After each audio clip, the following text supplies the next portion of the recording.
নমস্কার, আমি দেবস্মিতা। আলাপ সঙ্গে দেবস্মিতায় এতদিনে নয় করে আপনাকে প্রচুর গল্প শুনিয়ে ফেলেছি। তবে সবচেয়ে বেশি যার গল্প শুনিয়েছি তিনি বোধহয় লেখক বিভূতিভূষণ বন্দ্যোপাধ্যায়। আর আজও একই ঘটনার পুনরাবৃত্তি। আজ আপনাকে এক ফকিরের গল্প শোনাব। তবে গল্প শোনার আগে একটা ছোট্ট অনুরোধ, যদি এখনও আপনার ফোনে সাবস্ক্রাইব অপশানটা লাল থাকে তাহলে তাড়াতাড়ি একটা টাচ করেই ফেলুন না। কাজ ভালো লাগলে সাবস্ক্রাইব তো করেই দেওয়া যায়, বলুন। শুরু করছি আজকের গল্প, লেখক শ্রী বিভূতিভূষণ বন্দ্যোপাধ্যায়ের লেখা ফকির।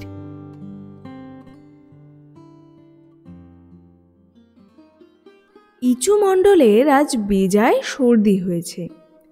ভাদ্র মাসের বর্ষণ মুখর শীতল প্রভাত, তালি দেওয়া কাঁথা, ওর বউ, তার নাম নিমি, শেষ রাত্রে গায়ে দিয়ে দিয়েছিল।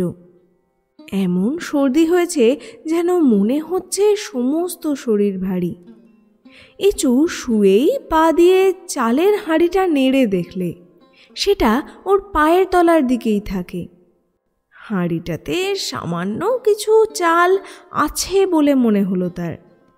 ইচু বললে, আজ আর জনে যাব না, একটু পানি দে দিকি। ওর বউ বললে, জনে যাবে না তবে চলবে কিসি? কেন? চাল তো রয়েছে তোর হাঁড়িতে, সজনে শাক মাখ সেদ্ধ কর আর ভাত, নুন আছে, একটু অমনি পড়ে আছে মালাটার তলায়। তবে আর কি, পানি দে, নামাজ করি। ইচু জল দিয়ে হাত মুখ ধুয়ে অজু শেষ করে ফজরের নামাজে বসে গেল। এটি তার জীবনের অতি প্রিয় কাজ বাল্যকাল থেকেই।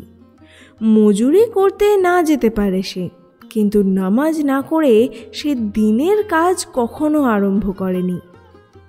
নিমি বললে, উঠেছ যখন তখন জনে যাও, আজকাল যুদ্ধের বাজারে 10 আনা করে জন, অন্য সময় 3 আনা হতো যে। হাঁড়িতে যদি চাল থাকতে দেখলে তবে আর তুমি জনে যাবা না, ও ভালো না। ইচু বললে, নামাজের সময় ঘ্যান ঘ্যান করিস নে বাপু, একটু চুপ কর। নামাজ শেষ করে ইচু দা হাতে বেরিয়ে যেতে গিয়ে একটু থেমে বললে, খিদে পেয়েছে। কি আছে রে? কিছু নেই, দেখ না হাঁড়িটা, বড় খিদে পেয়েছিল। 2 কাটা পানি দেওয়া ভাত পড়ে আছে, আর কিছু নেই। তাই দে, বেন বেলায় না খেয়ে গেলি, দুপুরবেলায় এমন খিদে পায় দা ধরতি হাত কাঁপে, কাজ করতে পারিনি। শাইলিপাড়া গ্রামের পাশ দিয়েই রেল লাইন চলে গিয়েছে। রেল লাইন পার হয়ে ফাঁকা মাঠ একদিকে, মাঠের মধ্যে বিল, ভরা ভাদ্রের বর্ষায় থই থই করছে তার জল। ধারে ধারে কাশবনে সবে ফুল ফুটতে শুরু হয়েছে। জলে কলমি লতা জালের মতো বিস্তৃত হয়ে আছে। বনখেজুর গাছের মাথায় তেলাকুচো লতার দুলুনি, টুকটুকে লাল তেলাকুচো ফল সবুজ পাতার আড়াল থেকে উঁকি মারছে। ফিঙে পাখি ঝুলছে রেলের তারে। রামাগোয়ালা জন্মজোর নিয়ে ধান কাটছে তার নিজের জমিতে। ইচুকে দেখে সে বললে, যাবা কোথায়? সনেকপুরের বিলি ধান কাটতি। কত করে জন দেখছে? 7 সিকি করে বিঘে। তামাকের আগুন দেবা? নিয়ে যা, ওই বেনা ঝোপের ধারে মালসা আছে। ভাত খেয়ে চলে এলাম তো হাঁপ জিরুতে পারিনি, তামাক না খেলি কাজে মন বসে। মালসা থেকে আগুন নিয়ে তামাক খেতে খেতে চলল ইচু। ইচুর গ্রাম থেকে 2 মাইল দূরে সনেকপুরের বিলে 150-200 বিঘে জমিতে ভাদুই ধান পেকে গাছ শুয়ে পড়েছে। যেমন বর্ষা নেমেছে, 2-5 দিনে বিলের জল বেড়ে পাকা ধান ডুবিয়ে দেবে। তাই এবার মজুরির রেট এদিকে খুব বেশি, তার উপর আছে মজুরদের একবেলা খোরাকি। ইচুর বড় ভালো লাগে আল্লাহর কথা শুনতে। পায়রাগাছির ফকির এই অঞ্চলের মধ্যে নামজাদা সাধু। একবার ইচু তাকে দেখেছিল। বাল্যকাল থেকে ইচুর ঈশ্বরের দিকে কেমন এক টান। পায়রাগাছির ফকির সে টান আরও বাড়িয়ে দেন ওর। ইচু যেন কেমন হয়ে গিয়েছে তারপর থেকে। সংসারে মন দেয় না, মজুরি করে পয়সা রোজগারের দিকে বা খাওয়া দাওয়ার দিকেও মন নেই। কাস্তে হাতে জমির ধান কাটতে কাটতে মাঝে মাঝে সে অন্যমনস্ক হয়ে পড়ে। অনেকে ওকে তা নিয়ে খেপায়, বলে, ইচু শেষকালে ফকির হবা নাকি গো? ইচু মুখে কিছু বলে না, চুপ করে থাকে। সে নিতান্ত ভালো মানুষ, কারো কোনো কথার প্রতিবাদ সে করতে পারে না। মজুরির রেট নিয়ে দৌড়াদৌড়ি করতে পারে না বলে অনেকে ওকে ঠকিয়ে কাজ আদায় করে, বিনা মজুরিতে অনেক সময় খাটিয়ে নেয়। ইচু, আমার বাড়ির চাল কুমড়োর মাচাটা তুমি থাকতে নষ্ট হয়ে যাবে গো। কেন, কি হয়েছে চাচা? হোঁটেগুলো তো সব পড়ে গিয়েছে। ও বেলায় এসে ঠিক করে দেবানি চাচা। ইচু কথা ঠিক রাখত নিজের। যাকে যা বলবে তা সে রাখবার জন্যে প্রাণপণে চেষ্টা করবে, এটা সকলেই জানে। মহাজনে 2-3 বিশ ধান মুখের কথায় ওকে দিয়ে দিত। এ পর্যন্ত সে কারো টাকা বা ধান মেরে দেয়নি। একবার পাশের গ্রামের মুখুজ্জেদের জমির ধান সে ভুল করে কেটে ফেলেছিল। বেশি নয়, কাঠাখানেক জমির পাকা ধান। মুখুজ্জেদের জমির পাশে তখন ওর নিজের ওটবন্দি জমি ছিল 2 বিঘে।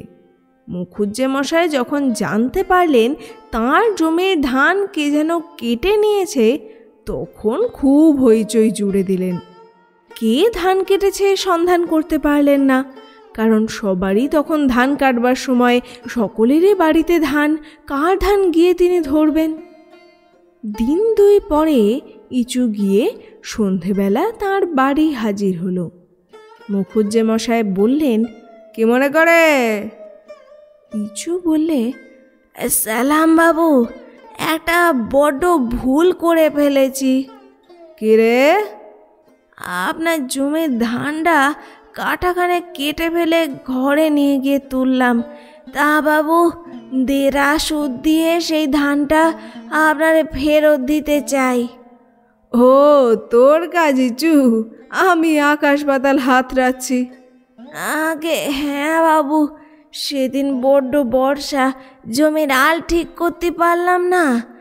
তারপর শুনলাম আপনার জমির ধানকে চুরি করেছে বলে আপনি খোঁজ করছেন। তখন ভাবলাম বাবুরে বলে আসি। ক্ষতি লোকসান যখন অজান্তে করে ফেলেছি, তখন দেড়া বাড়ি সুদ দেব আপনারে।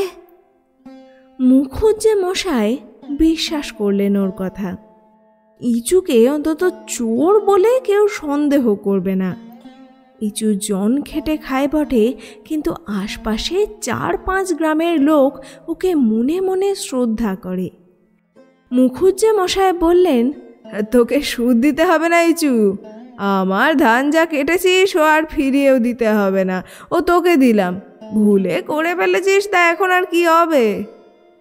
ইচু হাত জোড় করে বললে, তা হবে না মুখুজ্জে মশাই, ও ধান আমি নিতে পারবো না, মাফ করবেন। ও ধান আমার গলা দিয়ে নামবে না। আল্লাহ যা আমায় হাতে তুলে দেবেন তাই খেয়েই পরাণ বেঁচিয়ে রাখবো, যা না দেবেন সে আমার হারাম। মুখুজ্জে মশাই জানতেন ইচুকে, খুশি হয়ে বললেন, যাক যাক, 2টো চিঁড়ে নিয়ে যা, বাড়ির মধ্যে তোর কাকিমার কাছ থেকে চেয়ে নে। শনিকপুরের বিলে পৌঁছে ইচু দেখলে জনমজুর এখনো কেউ এসে পৌঁছয়নি। এটা সে পছন্দ করে না। বেশি রেটে মজুরি নেব অথচ কাজে আসবো দেরি করে মালিকের কাজে ফাঁকি দেব, এ তার ভালো লাগে না। ধান কাটে সে ঘড়ির কাঁটার মতো, এই কাজে তার ফাঁকি নেই। পথ চলতে লোকে জিজ্ঞেস করে, কি ধান গো এটা? বেনাজুপি। এবার ফসল কেমন? 2.5 থেকে 3 বস্তা হতে পারে। বিঘে? বিঘে না তো কি কাঠায়? ইচু হা হা করে হাসে পথিকের অজ্ঞতায়। পথিকের উদ্দেশ্যে চেঁচিয়ে বলে, কাঠায় 2.5 ধান ফলন হলে কি আমরা জন খেটে খাতাম গো কর্তা। বাড়ি কোথায় তোমার? সাইলপাড়া। নাম? ইচু মণ্ডল। বেলা 2:30-এর গাড়ি দূরের রেল লাইন দিয়ে গড়গড় করে চলে গেল। জনমজুরদের জন্যে জমির মালিক খাবার পাঠিয়েছে। একজন লোকে বাঁকে ঝুলিয়ে 1/2 ক্রোশ দূরবর্তী শোনেকপুর গ্রাম থেকে কাঁসার জামবাটিতে সাজিয়ে এনেছে গরম ভাত, কুমড়োর ঘন্ট ও কুচো চিংড়ি ভাজা। এ সময় ভালো খেতে দিয়ে মন খুশি করা মানে বেশি কাজ আদায় করা ওদের কাছ থেকে। জমির মালিকেরা তা জানে। আখের মণ্ডল খেতে খেতে বলে, আজ একটু সকাল সকাল যাব, মোর ঘরে নুন নেই। বাজার থেকে নুন না নিয়ে গেলি বাচ্চা কাজ খেতে পাবে না। নুন কনে পাবা? বাজারে কালো খোঁজ করেছি, নুন মেলে না।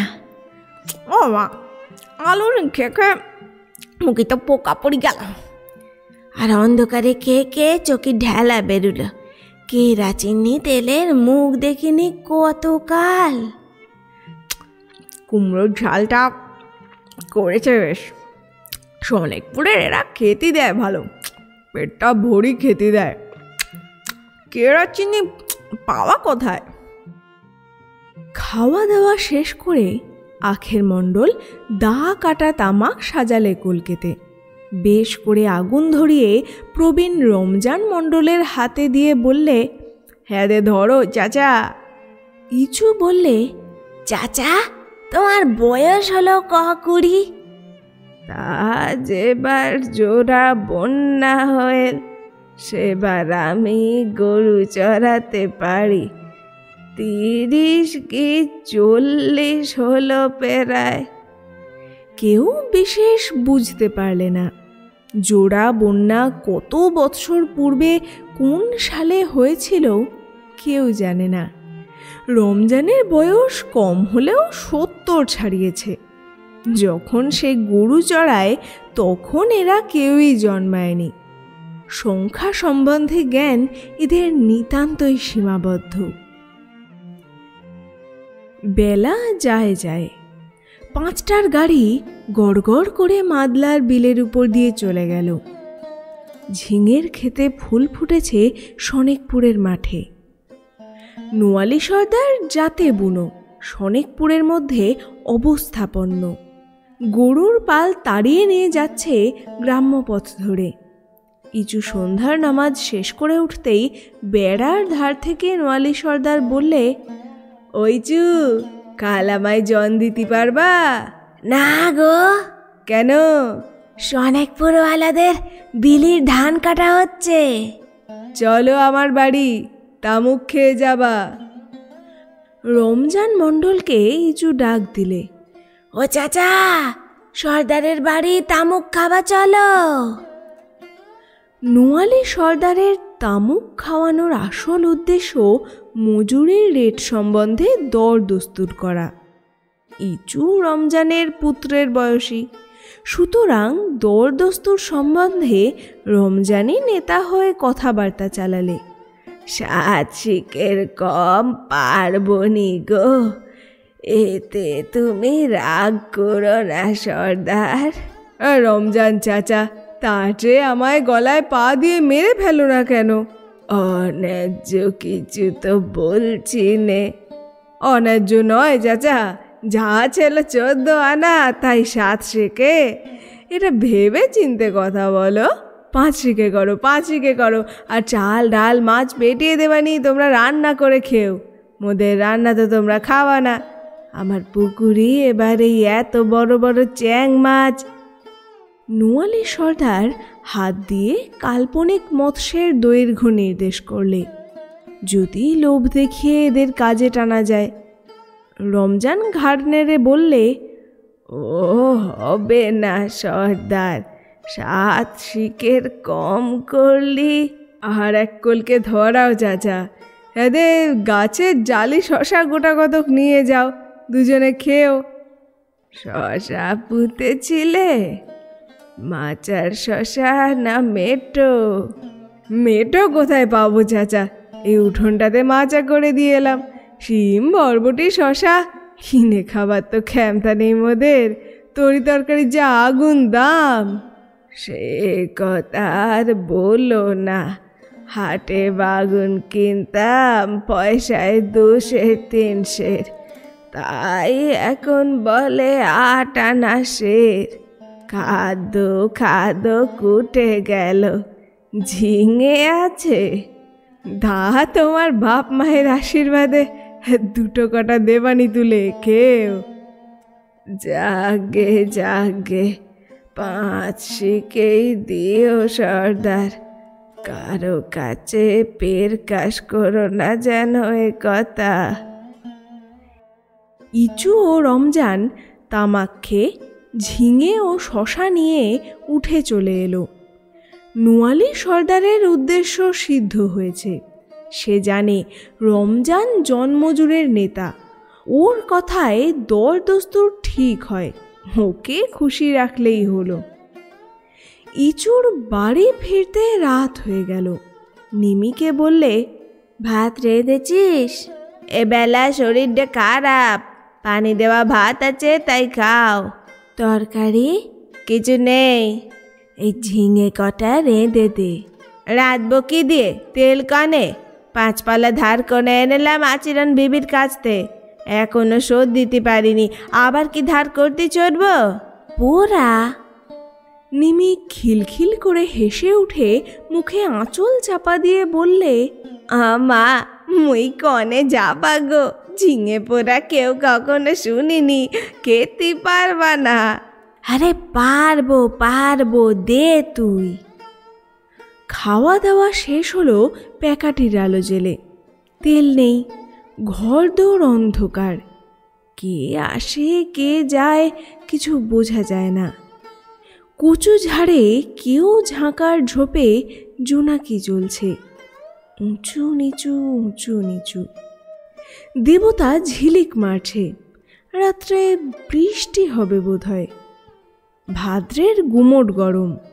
সারাদিনের হাড় ভাঙা খাটুনির পরে ইচু যেমন মাদুর পেতে শুয়ে পড়েছে, তখনই রাজ্যের ঘুম এসেছে ওর চোখে, আর তার জ্ঞান নেই। কতক্ষণ পরে সে জানে না, লোকজনের গোলমালে ইচু শেখের ঘুম ভাঙল। অনেক লোকের গলা বাইরে, ওরই বাড়ির উঠোনে। ব্যাপারখানা কি? পাড়ার মোড়ল হাফেজ বুড়োর গলা।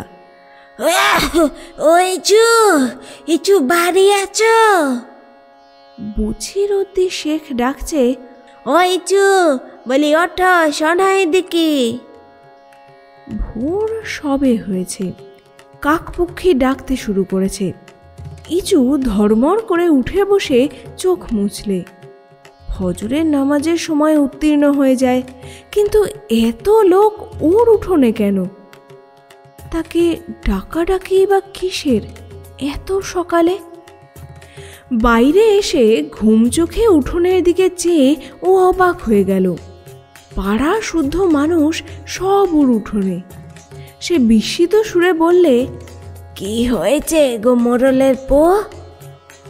বুড়ো হাফেজ মণ্ডল বললে, এইদিকে এসো, আগে নামাজটা করে নি, দেরি হয়ে গিয়েছে। ইচু ঘরের পিছনের নামাজ সেরে নিয়ে আবার সামনে এলো। সবাই ওর দিকে একসঙ্গে এগিয়ে এলো। সবাই মিলে যেন একসঙ্গে কি বলতে চায় ওকে। ইচু ক্রমেই উদ্বিগ্ন হয়ে উঠছে, ওর বুকের ভিতর ঢিপ ঢিপ করছে, ভয়েও হয়েছে ওর। নিমি এ সময় কোথায় গেল? আরে হয়েছে কি? অন্য সবাইকে থামিয়ে দিয়ে হাফেজ বললে, এসো, মোর সঙ্গে এসো। ইচু শেখ ওদের পিছনে পিছনে কলের পুতুলের মতো চলল। রেল লাইনের দিকে যাচ্ছে সকলে। নাবাল ক্ষেতের 1 হাঁটু জল পার হয়ে সবাই রেল লাইনে উঠল। একটা খেজুর ঝোপের আড়ালে রেল লাইনের উপর উঠে সবাই দাঁড়ালো থমকে। হাফেজ ডেকে বললে, এখানে এসো। কি ব্যাপার? ইচু এগিয়ে গিয়ে যা দেখলে তাতে তার মাথা ঘুরে গেল। সে নিজেকে পড়তে পড়তে সামলে নিলে। রেল লাইনের উপরে একটা রক্তাক্ত মৃতদেহ, গলা সামনের দিকে গভীরভাবে কাটা, দেহের সঙ্গে একটা অস্বাভাবিক কোণের সৃষ্টি করে চিত হয়ে পড়ে রয়েছে। মৃতদেহ নিমির। তারপর তার ভালো করে কিছু মনে পড়ে না। গ্রামের লোকে মিলে তাকে কত কিছু প্রশ্ন করতে লাগলো। সে কোথায় ছিল, নিমি কতক্ষণ ঘরে ছিল, নানা প্রশ্ন। নিমি রেলে গলা দিয়ে মরেনি, তাকে নাকি খুন করে টেনে এনে রেলে শুইয়ে রাখা হয়েছে। তার চিহ্ন নাকি পাওয়া গিয়েছে। ইচু বুঝতে পারল তার উপর অনেক সন্দেহ এসে পড়েছে। পাশের গায়ে দফাদারদের সংবাদ দিতে লোক যাবে এখুনি।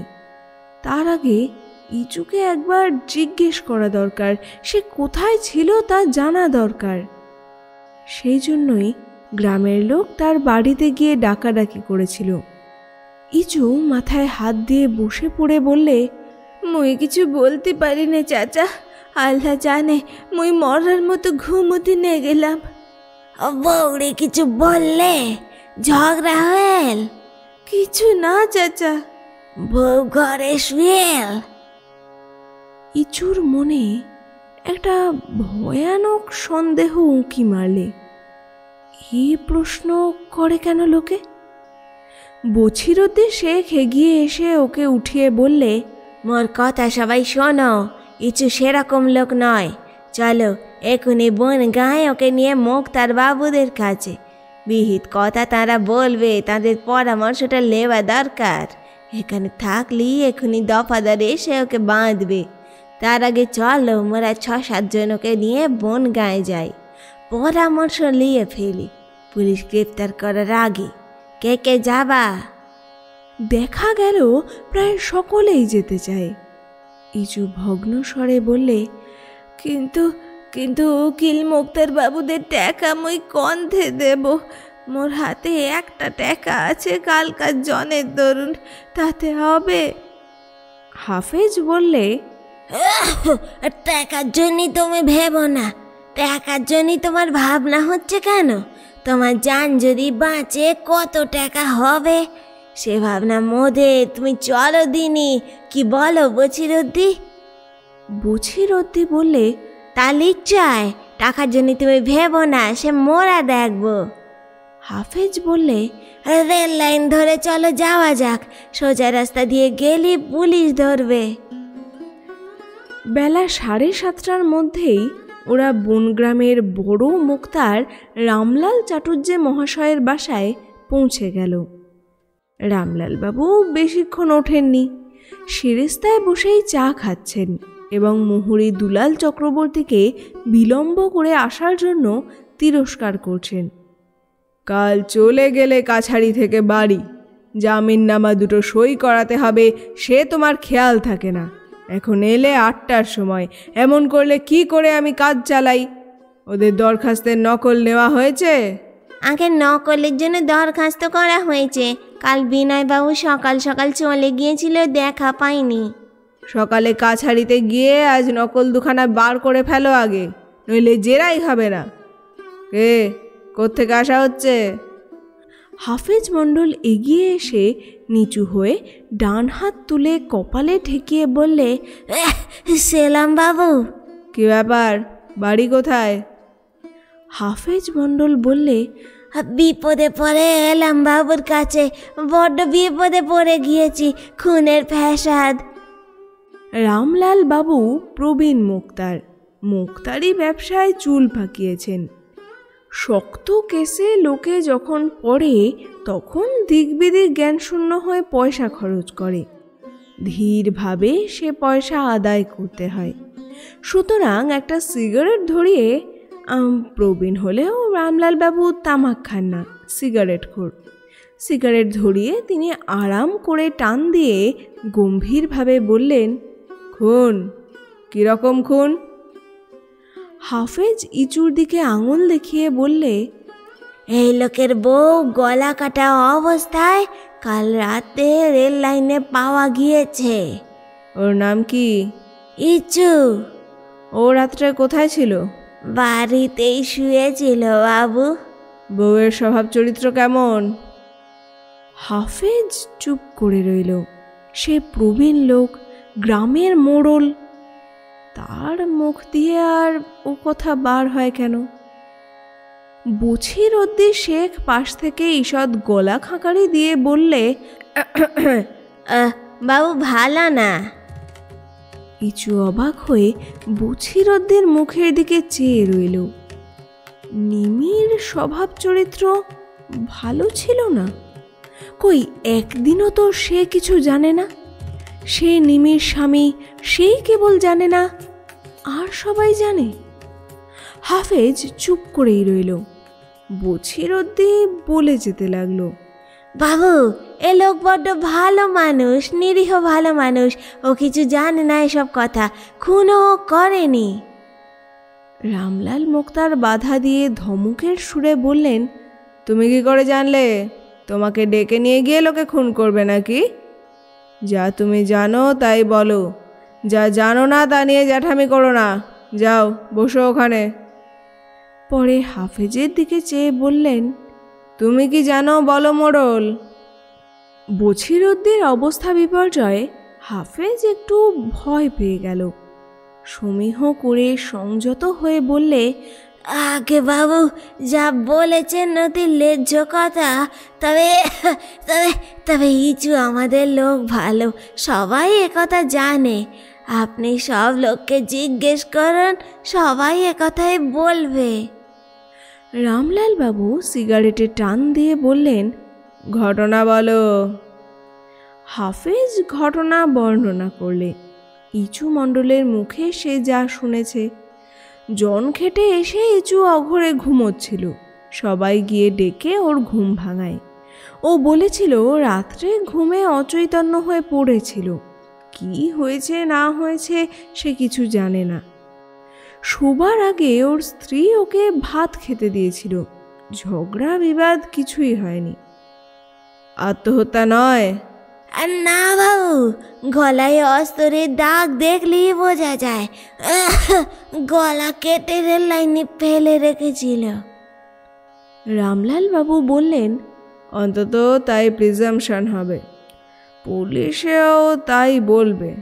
লাশ দেখে কে আগে? বাবু মোর ভাই নবী শেখ সকালে রেল লাইনের ধারে নালার মাছ ধরতে যাচ্ছিল, তারাই দেখতে পায়।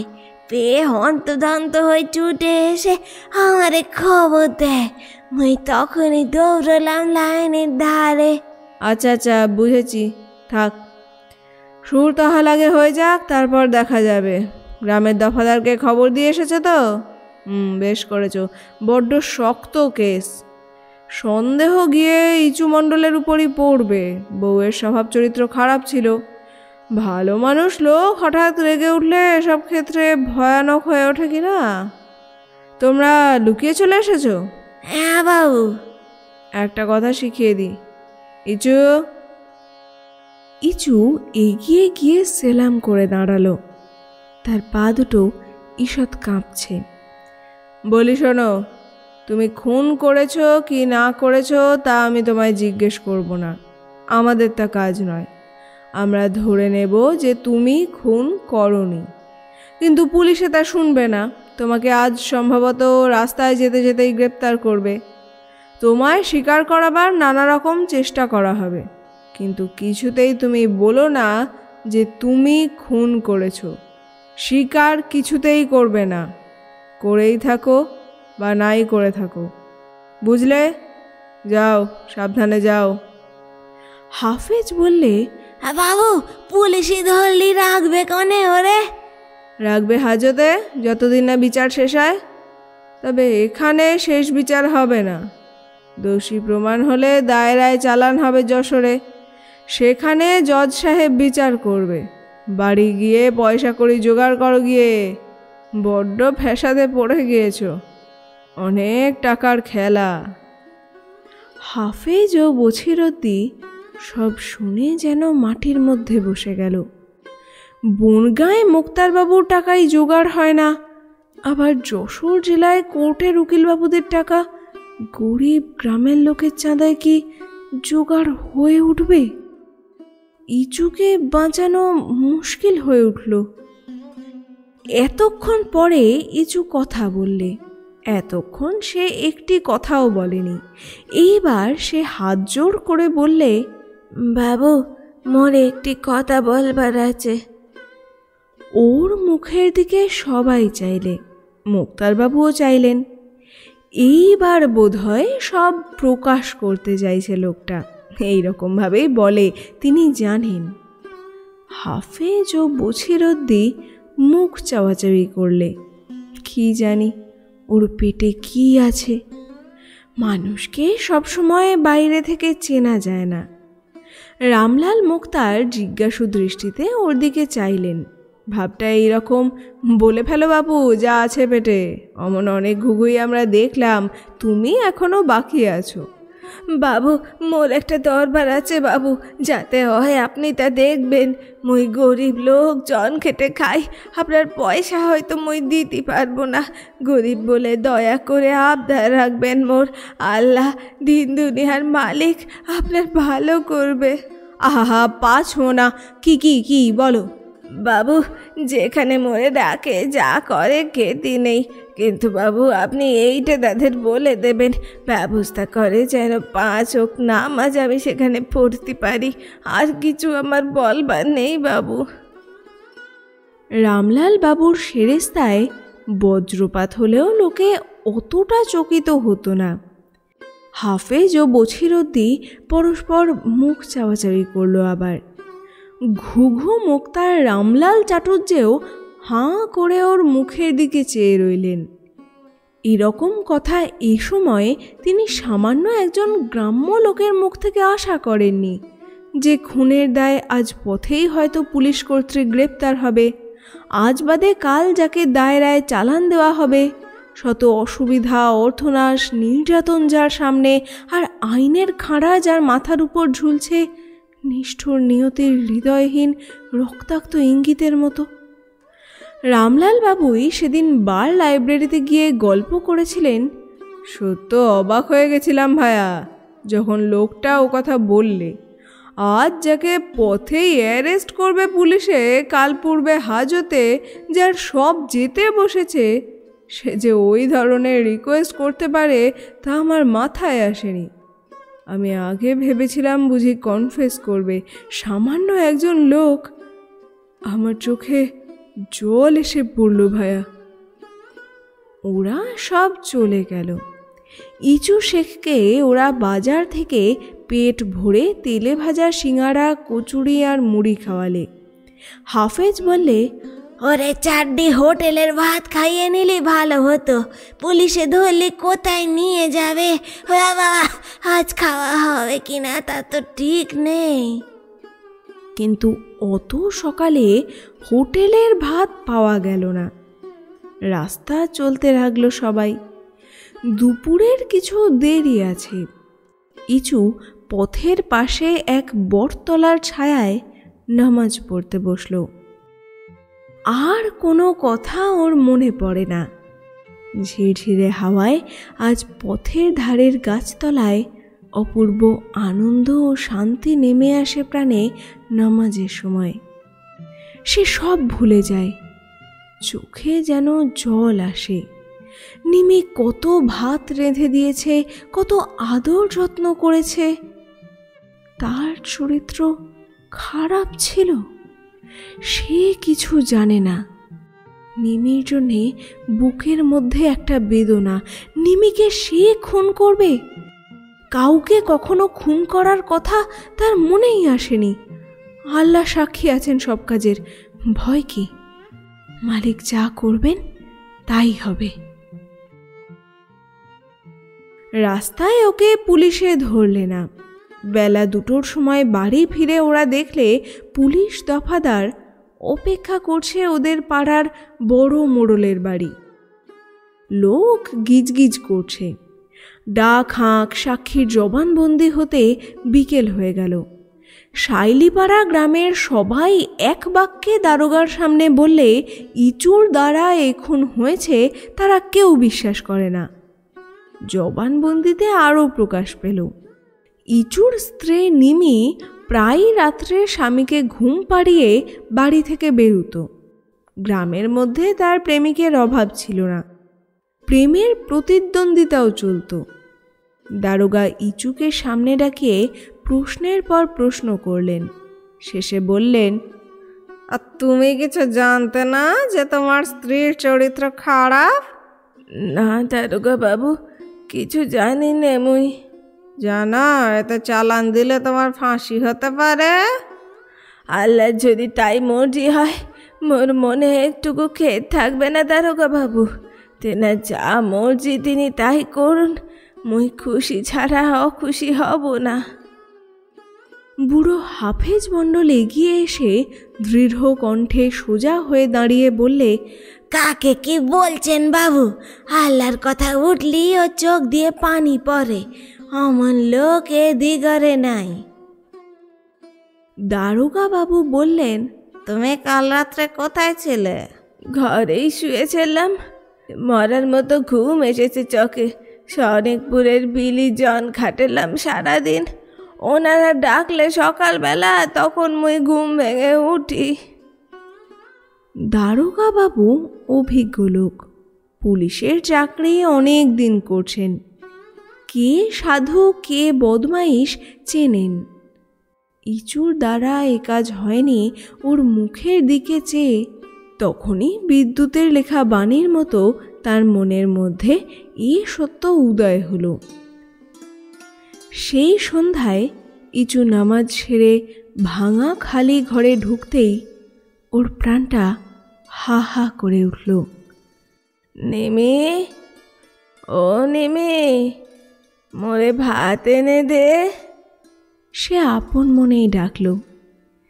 নিমিকে সে কত ভালোবাসত।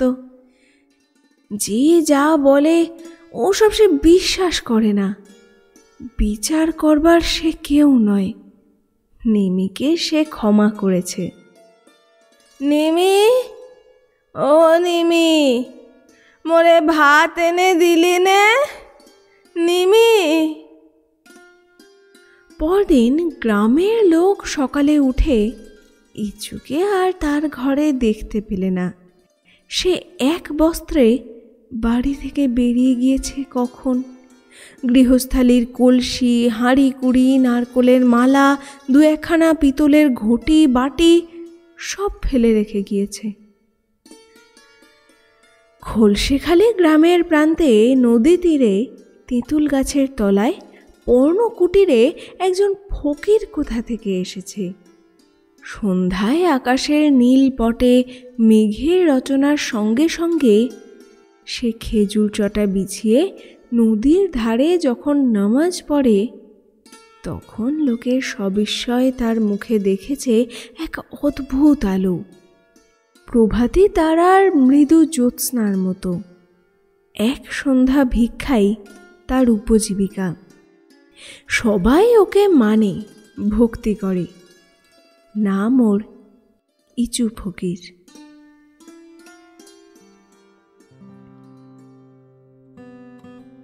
শেষ হলো আজকের গল্প। লেখক শ্রী বিভূতিভূষণ বন্দ্যোপাধ্যায়ের লেখা ফকির। কিছু কিছু মানুষ হয়তো অকারণেই অনেকটা গভীর দাগ রেখে যায় মনে, তাই না? অনেকটা এই গল্পটার মতো। যাকে আমার কাজ যদি আপনার ভালো লেগে যায় তাহলে লাইক, কমেন্ট আর সাবস্ক্রাইব করতে ভুলবেন না যেন। আর আরও মানুষের সঙ্গে আমার আলাপ করাতে আমার কাজ শেয়ার করুন তাদের সঙ্গে। আবার নতুন গল্প নিয়ে ফিরব খুব তাড়াতাড়ি। খুব ভালো থাকবেন। আজ আসি তাহলে।